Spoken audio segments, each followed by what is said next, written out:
Today we continue on with our NHL offseason plan series. We're now at the 18th ranked team in the NHL's regular season, the Vancouver Canucks. What will we expect from them this offseason? We'll take a look at their offseason plan coming up next.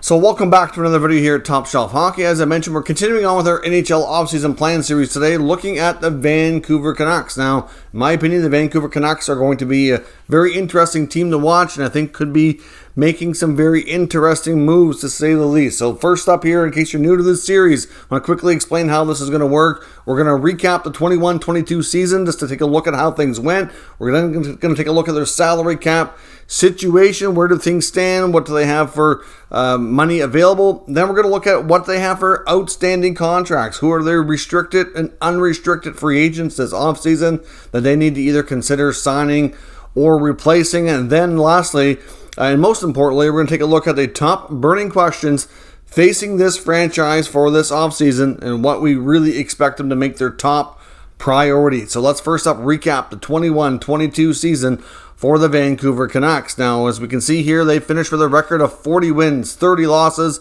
and 12 overtime losses for 92 points. They did make a late season charge under new coach Bruce Boudreau for to try to get into the playoffs, but they did fall short. Had a valiant effort though, ended up missing by 5 points. They ended up scoring 246 goals overall, which was 18th best in the league. So not the greatest, but not terrible, approaching mediocrity there. But of course, a lot of that was due to a poor start, you could say. Goals against wise, they allowed 231, which was pretty good for 8th best. The power play was really good at 23.5% for 9th best, but the PK was one of the worst in the league, which was one of their Achilles heels here. Only had a success rate of 74.9% rate for 30th best, or you could say third worst in the NHL. So certainly that PK was a big part of the downfall here. You can't be allowing that many penalties and that many power play goals to go in and expect to win on a lot of nights. But like I said, this team encountered a coaching change. They obviously started really slow under Coach Travis Green, who had just been signed to an extension. There was a lot of talk last offseason between Jim Benning and Travis Green. What was going to happen? Was Benning bringing back Green as the coach? He signed him late, and then we saw a poor, slow start to the Vancouver Canucks situation, and then the Canucks essentially completely cleaned house. Green went, and then we saw Benning go, and some of the staff go. Bruce Boudreau comes in as the new head coach. We saw Jim Rutherford come in as the new president. That he eventually hires Patrick Alvin to be the new general manager. So there was a significant turnover behind the bench in the front office this year for Vancouver. It's a terrible start, led to the change. They really did a good job at playing much better under the new coach, but it was a little bit too little too late, but they did come close. Now, let's take a look at their cap space situation, which is certainly a point of contention for the new management group. I don't think they're overly fond of how things were run by Jim Benning, which is part of the reason why he's no longer at the helm here. They finished the 21-22 season with no cap space available. Theoretically, they were in long-term injury reserve funds, so certainly they had a bunch of players that qualified to go on LTIR, like they had the Michael Furlan contract, Brendan Sutter, and a few others, and they were into that LTIR pool and were over the cap by all intents and purposes here. Now going into this offseason for 22-23, they have 13 contracts on the books for next season, and within that, along with a couple of other things that we have to factor in here, they have $69.464, basically $69.5 million tied up. Now, along with those 13 contracts, they also have a bonus overage of $1.25 million. So as you know, some contracts, especially rookie contracts, have bonuses included, and if you don't have the available cap space to absorb that during that season, then it carries over and you have an overage the following year. So they do have a $1.25 million cushion there that's gone because of that. They also have some dead cap space due to some contracts that were bought out. $2.4 million dead space accounts for the Jake Virtanen and Braden Holtby buyouts. So Obviously, that's not good, but it's part of what they had to do before, especially in the Virtanen case. It definitely made sense. Now, the reason the situation isn't even worse is thankfully the Roberto Luongo recapture penalty that's been on their cap for the past few years is now done. The 21-22 season was the final year for that, so that's no longer in the mix here. But between their contracts they have signed already, the $1.25 million bonus overage that carries over, and the $2.4 million in dead space, it only leaves them with $13 million in change, and they have 13 contracts. So there's going to be 8 to 10 players have to be signed for that money. That's pretty much impossible to do while having anything besides entry-level deals on the book. So clearly, as we've stated, one of the big objectives that we're going to talk about here is how to find some cap space. Now, let's look at which players have expiring contracts and what needs to be done here for the coming offseason. On the RFA list, we have Brock Besser. We obviously have a big deal there coming in the works. I mean, Besser is a big part of this team. Be interesting to see how that's handled. You have Juho Lammikko and Matthew Highmore. I would think Lammikko and Highmore will likely both be extended qualifying offers. What their contracts will turn out to be, I'm not sure, but I do expect them to be part of the Canucks next year, at least most likely. On the UFA side, you've got Brad Richardson, longtime NHL forward, Alex Chason, Bradley Hunt, Yarrow Halak, and Brandon Sutter, who was out all season dealing with, what we'd call long COVID or long-term COVID complications from COVID-19. And on the UFA side, I think it's possible that they do re-sign and bring back Bradley Hunt. The rest of them, though, I would be surprised. Halak is definitely a goner. Sutter's contract's up after dealing with all the health complications. I'm not even sure he's going to play anymore. I don't really know what his status is health-wise, so I, at this point, would say probably unlikely. Richardson was only picked up on waivers right near the deadline. The Calgary Flames had Brad Richardson and needed to make space for players that were bringing in to help the team for the playoff push, and Richardson was expendable through waivers. Canucks picked him up to fill a hole in their roster, and he's 36, 37 years old. He's probably not coming back. With the cap space they are dealing with, I would imagine Alex Chason probably doesn't either. But like I said, they can probably get Hunt to sign fairly cheap short-term contract to help on the blue line, because he was a decent piece back there for them this year. For the value that they get from him for what he costs, it's certainly worth exploring keeping him around. But now, what are the top burning questions facing the Vancouver Canucks and the top priorities for this offseason? Well, there's a lot. First up, we know, like I said, that Jim Rutherford and Patrick Allvin have made it perfectly clear that one of their main objectives is to find some salary cap flexibility. Rutherford made a lot of good points. For a team that is nowhere near contending for a Stanley Cup, there is no reason to be capped out. And he's made it known that that's his primary objective. Now, he's going to accomplish that through a variety of ways, but it's obviously going to be trades is the big thing here. I mean, obviously you could see a buyout or something, but based on the players that they have, I'm not sure we're going to see that. But certainly a situation where Vancouver is, like I said, there's no reason when you're still rebuilding, you're not, contending yet, you're not even a consistent playoff team yet, you really shouldn't be capped out. But certainly Jim Benning, in my opinion, made some good moves. I don't think everything he did was terrible during his tenure in Vancouver, but I do think that his cap management was not great. He spent way too much money on role players, and certainly the moves he made last year, especially the OEL thing, was not good. I mean, that's just way too much money. So how are they going to find that salary cap flexibility? Well, they're going to have to move some bodies, and the most likely candidates are JT Miller, Ulrich Ekman-Larsson, and maybe Tyler Myers. Now, Ekman-Larsson is probably the most ideal. It's probably the contract that they're least fond of. But because of that, in his play, probably one of the tougher ones to move. I mean, it's surprising that they made the deal with Arizona the way they did. But I mean, I think in retrospect now, I think most people in Vancouver would probably say that deal should have never happened. Most of the bad contracts they sent to Arizona would be expired now with Eriksson and Beagle and Roussel. Like, they would have that flexibility and not OEL. And really, I know he had his moments where Vancouver fans seem to be okay with him, but I don't think he's worth anywhere near the money that he's getting paid still. And he's taking a backseat to Quinn Hughes. He's not going to be the top D-man. He's not going to be your top power play guy. Anything like that. So it's really hard to justify that money. And there was reports saying that he might be open to a trade given his role, that, if he can go to another team and be more of the guy like he used to be in Arizona, that he might be open to that, which I'm not sure that's going to be easy to do. I mean, in my opinion, Oliver Ekman-Larsson is not the kind of defenseman who can be the guy.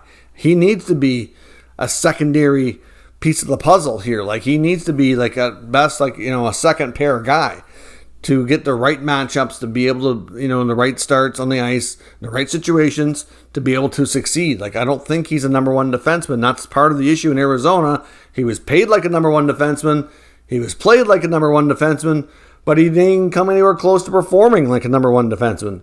Like, he's okay, but he's not that, which is what happens, right? When you get a bad, well, at least bad contract performance ratio, then things don't work out. So Arizona was anxious to move on from it, and they were trying to cut their costs down, and Vancouver picked them up. And really, as much as they got Connor Garland, who's got a decent contract, and he's a good, hardworking player who can produce, it just wasn't worth it, in my opinion. And I mean, that's looking back in retrospect.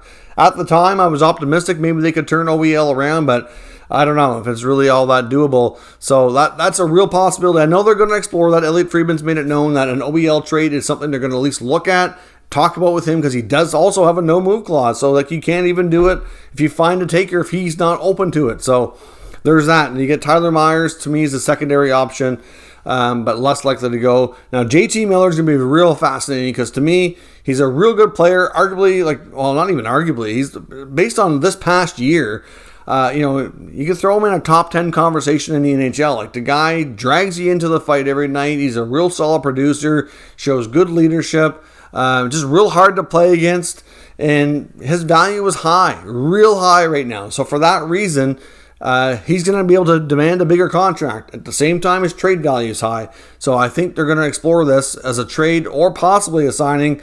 I think a trade's more likely, though. Listening to Rutherford talk, it sounds like basically that they're going to have some conversations around an extension, and if the numbers don't line up for what they feel is reasonable for their long-term cap outlook, then a trade is quite likely. They'd rather move Miller while the value is high, get a great return, than get tied up and locked up in a worse cap situation than they are now. Even though it's not, you can't really say it's worse because he's such a good player, but they need that flexibility. Like, as much as you want Miller on your team, you got to be able to add other parts to make you a stronger team. It's a really tough call, in my opinion, on what to do here. I really like Miller as a player. There's going to be loads of interest. I would imagine the packages and the return possibilities are high, and I do think they need to explore that for that reason and see where things go. But a real possibility is seeing a Miller or OEL trade. Miller trade is way more likely given the fact that his value is up here and OEL is down here. So we'll see where things go. But that getting cap flexibility is huge.